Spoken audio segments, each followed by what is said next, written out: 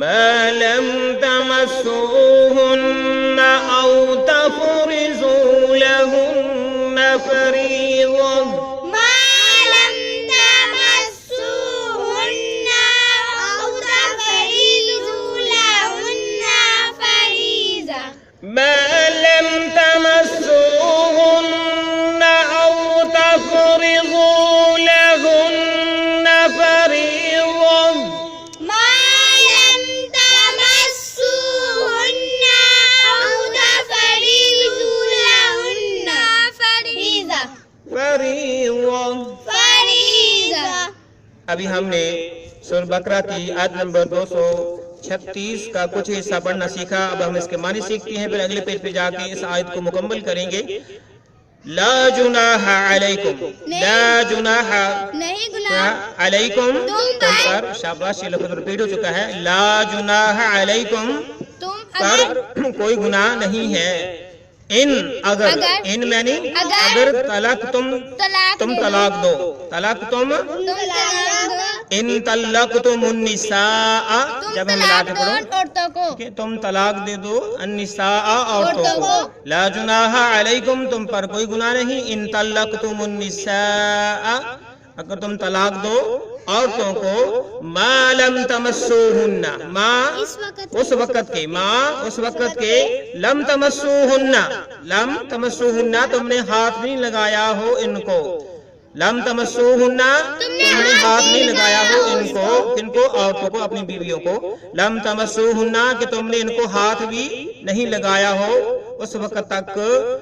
او تفرضوا لہن، او میں یا، او میں یا، تفرضوا لہن نہ مقرر کیا ہو، تفرضوا لہن نہ مقرر کیا ہو ان کے لیے. تفرضوا لہن نہ مقرر کیا ہو لہن ان کے لیے. فریضتاً جو لفظ اگلے پیج پہ ہے، حق مہر. فریضتاً کچھ بھی مہر، جو حق مہر نکاح کے وقت مقرر کیا جاتا ہے. اللہ رب العالمین نے اس آیت کے اتنے حصے کے اندر یہ فرما رہے ہیں کہ لا جناح علیکم ان طلقتم النساء، تم پر کوئی گناہ نہیں اگر تم عورتوں کو طلاق دو. کون سی عورتیں؟ ایسی بیویاں تمہاری کہ ما لم تمسوہن، جن کو نہ تو تم نے چھوا ہو، ہاتھ تک نہ لگایا ہو، جن کو تم نے ہاتھ تک نہیں لگایا، چھوا تک نہیں نکاح کے بعد. او تفرضوا لہن فریضۃ، اور نہ ہی ان کے لیے کچھ حق مہر مقرر کیا ہے، نہ ہی ابھی تک تم نے ان کے لیے کچھ حق مہر مقرر کیا ہے. اگر ایسی بیویوں کو تم طلاق دو تو تم پر کوئی گناہ نہیں. یعنی اگر جس طرح کے ایک عام جو میاں بیوی ہوتی ہیں، ان کے میاں بچے بھی ہوتے ہیں، اگر وہ طلاق دیتی ہیں تو اللہ رب العالمین نے فرمایا کہ جب تمہاری شرعی جو حدیں ہیں وہ مقرر نہیں رہ سکتی، اگر تم طلاق دیتے ہو تم پر حرج نہیں.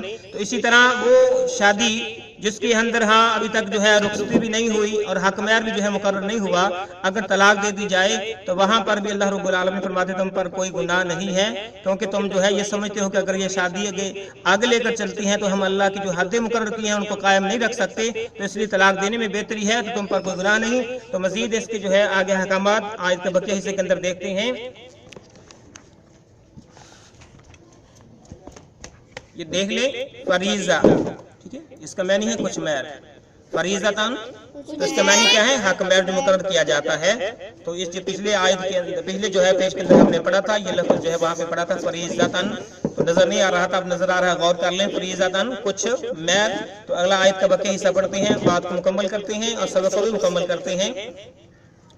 وَمَتِّعُوهُنَّ وَمَتِّعُوهُنَّ وَمَتِّعُوهُنَّ عَلَى الْمُوسِعِ عَلَى الْمُوسِعِ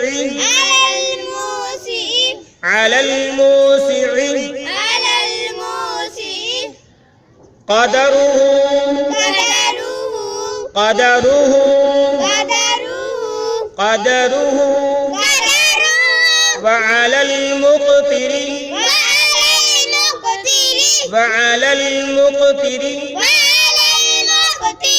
وَعَلَى الْمُقْتِرِ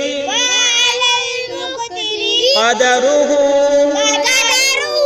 جب وقف کریں گے تو اس طرح پڑھیں گے قَدَرُهُ متاعا متاعا عین کو اوپر چھوٹی سی میم نظر آ رہی ہے، اس کے ساتھ ملا کے پڑھیں گے متاعا متاعا متاعا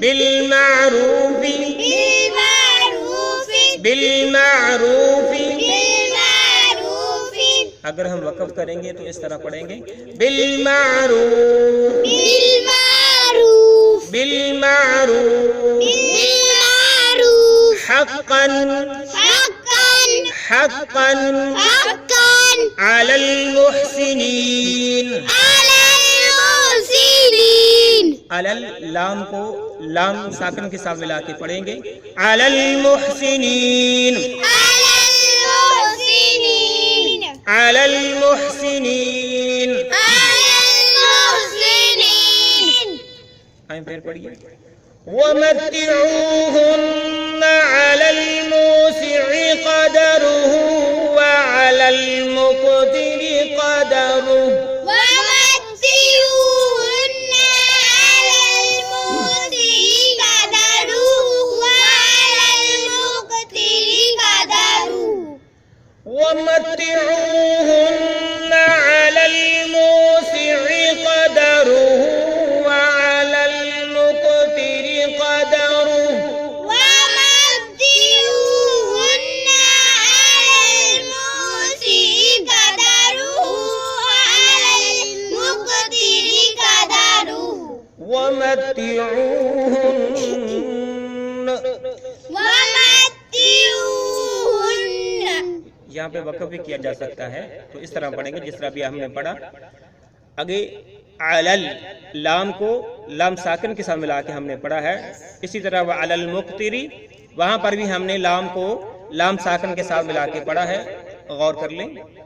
علی الموسع قدره وعلی المقتر قدره على الموسع قدره وعلى المقتر قدره متاعا بالمعروف متاعا بالمعروف حقا على المحسنين حقا على المحسنين متاعا بالمعروف حقا على المحسنين متاعا بالمعروف حقا على المحسنين متاعا بالمعروف متاعا بالمعروف حقا على المحسنين حقا على المحسنين ابھی ہم نے بقیہ حصہ جو آیت نمبر 236 کا تھا وہ پڑھا، اب ہم اس کے معنی سیکھتے ہیں اور سبق کو مکمل کرتے ہیں۔ فریضہ یہاں تک ہم نے پڑھ لیا تھا کہ وہ تمہاری شادی، وہ تمہارا نکاح جس کے اندر نہ تو تم نے اپنی بیوی کو ہاتھ لگایا اور نہ ہی اس کے لیے کوئی حق مہر مقرر کیا، تو اس کی صورتحال کیا ہے، اس کا حال کیا ہے؟ وَمَتِّعُوهُنَّ اور خرچہ دو ان کو، وَمَتِّعُوهُنَّ اور ان کو خرچہ دو، عَلَى الْمُوسِعِ خوشحال پر، علمنی پر، الموسعی خوشحالی پر، یعنی جس کو اللہ رب العالمین نے رزق دولت زیادہ دیا ہوا ہے۔ علی الموسعی سے مراد کیا ہے؟ امیر ترین آدمی، زیادہ روپے پیسے والا، خوشحالی والا۔ علی الموسعی خوشحالی والے پر، قدرہ اس کی قدرت کے مطابق ہے، اس کی حیثیت کے مطابق ہے، قدرہ اس کی حیثیت کے مطابق ہے۔ ایک کو اللہ رب العالمین نے کروڑوں روپے کے حساب سے مال و دولت دیا ہوا ہے، جائیداد دی ہوئی ہے، تو جب وہ اس طرح کا اگر کوئی صورتحال پیش آتی ہے تو وہ اپنی بیوی کو طلاق دے کر رخصت کرے گا، تو اسے چاہیے کہ لاکھوں کی صورت میں یعنی اپنی حیثیت کے مطابق اپنی بیوی کو دے کر رخصت کرے۔ علی الموسعی قدرہ سے مراد سمجھ آ گئی کہ جو خوشحالی والا ہے، جو زیادہ امیر ہے، وہ اپنی حیثیت کے مطابق اپنی جو ہے بیوی جس کو طلاق دی ہے، جس کو نہ تو ہاتھ لگایا نہ ہی اس کے لیے کوئی حق مہر مقرر کیا ہے، تو اپنی حیثیت کے مطابق اس کو رخصت کرے دے کر۔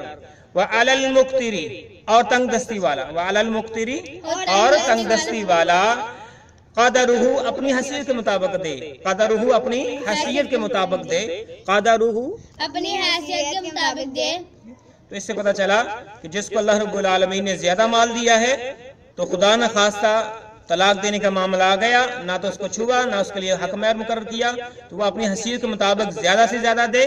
وہ علی المقتری، اور اگر وہ تنگ دست ہے قادرہ، تو وہ اپنی حیثیت کے مطابق دے کہ اتنا بھی نہ ہو کہ وہ خود جو ہے تنگ دست شکار ہو جائے، جتنی اس کی حیثیت ہے اس کے مطابق اس کو ادا کرے، نہ ہی اس سے کم ادا کرے نہ ہی اس سے زیادہ ادا کرے۔ کس کے لیے ہے؟ جو تنگ دست ہے۔ متاعا بالمعروف، متاعا جو کہ خرچ، یعنی جو ہم نے خرچ دینا ہے، بالمعروف دستور کے مطابق دینا ہے، اچھائی کے ساتھ، نیکی کے ساتھ، بھلائی کے ساتھ، چاہے اسے تانے مینے نہیں دینے کہ میں تمہیں جو ہے طلاق دے رہا ہوں، اتنا مال دے رہا ہوں، یہ دے رہا ہوں، وہ دے رہا ہوں، تو اس سے جان چھڑوا رہا ہوں، تجھے دفع دور کر رہا ہوں، ایسا نہیں ہے۔ متاعا بالمعروف، اچھائی کے ساتھ، حسن سلوک کے ساتھ، اچھے اچھے الفاظوں کے ساتھ، اچھے اچھے کلمات کے ساتھ۔ حقا علی المحسنین، یہ جو اللہ رب العالمین نے حکم دیا ہے نا کہ علی الموسع قدرہ وعلی المقتر قدرہ، کہ اس کو آپ نے دینا ہے، ومتعوہن، اس کو دینا ہے، امیر نے اپنی حیثیت کے مطابق، غریب نے اپنی حیثیت کے مطابق، متاعا بالمعروف، اور دینا بھی اچھائی کے ساتھ ہے۔ حقا یہ حق ہے، حقا یہ لازمن ہے، یہ حق ہے، علی المحسنین نیکو کاروبار، نیکو کاروبار، ان جو نیکی کرنے والے ہیں، جو اللہ کے رسول کو ماننے والے ہیں، ان پر یہ لازمن ہے، ان پر یہ حق ہے کہ اگر ایسی صورتحال پیش آ جائے تو اپنی حیثیت کے مطابق زیادہ سے زیادہ عورت کو دے کر رخصت کرنا۔ تو اللہ رب العالمین سے دعا ہے کہ اللہ اپنی رحمت سے، اپنے فضل سے تمام بہن بھائیوں کو طلاق جیسے معاملات سے محفوظ فرما، تمام کے گھروں کو آباد فرما، اللہ تمام کو آپس میں ٹوٹنے سے بچا۔ اگر خدا نہ خواستہ بہت زیادہ صورتحال گمبھیر ہو جاتی ہے تو حسن سلوک کے ساتھ اور تمہارے بتائے ہوئے جو طریقہ ہے اس کے مطابق طلاق دینے کی توفیق عطا فرما۔ اے اللہ سنت کے مطابق طلاق دینے کی توفیق عطا فرما۔ اے اللہ آج جو ہم نے سبق پڑھا اپنی برگاہ میں قبول فرما، اگر اللہ اس کے اندر کوئی کمی پیشی ہوئی تو اپنی رحمت سے معاف فرما۔